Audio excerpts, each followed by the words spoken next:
লাব্বাইক আল্লাহুম্মা লাব্বাইক ধ্বনিতে মুখর হলো আরাফাতের ময়দান। পবিত্র হজের খুতবায় কামনা করা হলো মুসলিম উম্মার শান্তি আর কল্যাণ।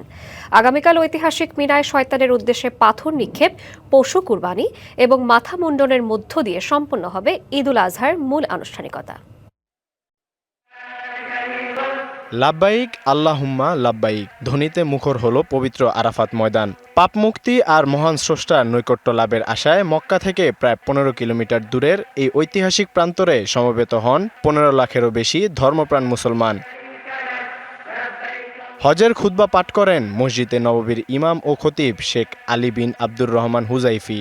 15 মিনিটের এই খুতবায় কামনা করা হয় মুসলিম উম্মার শান্তি ও কল্যাণ, দোয়া করা হয় দুনিয়াবাসীর মুক্তির জন্য।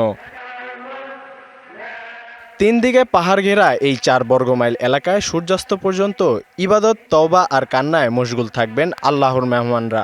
এখানেই বিদায় হজের ঐতিহাসিক ভাষণ দিয়েছিলেন হজরত মুহাম্মদ সাল্লাল্লাহু আলাইহি ওয়াসাল্লাম। হজের পরের আনুষ্ঠানিকতায় আরাফাত থেকে হাজিরা যাবেন 9 কিলোমিটার দূরের মুজদালিফায়। খোলা আকাশের নিচে রাত কাটানোর পাশাপাশি সেখান থেকেই সংগ্রহ করবেন শয়তানকে নিক্ষেপ করার জন্য নুরি পাথর। নগদ নিয়ে এলো হার না মানা হার অফার। সর্বনিম্ন 10,000 টাকা রেমিটেন্স নগদে পাঠালে থাকছে স্বর্ণের হার জেতার সুযোগ।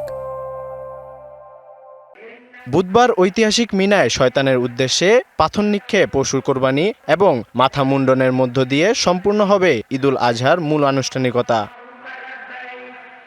জিলহজ মাসের 12 তারিখ পর্যন্ত মিনায় পাথর নিক্ষেপ, মক্কায় কাবার বিদায়ী তাওয়াফ ও সাফা মারওয়া পাহাড়ের মধ্যে 7 বার হেঁটে সাই করার মধ্য দিয়েই সমাপ্তি ঘটবে ইসলামের এই পঞ্চম ও অন্যতম বৃহৎ ধর্মীয় মহাসমাবেশের। আল মুমিত, ডিবিসি নিউজ ডেস্ক।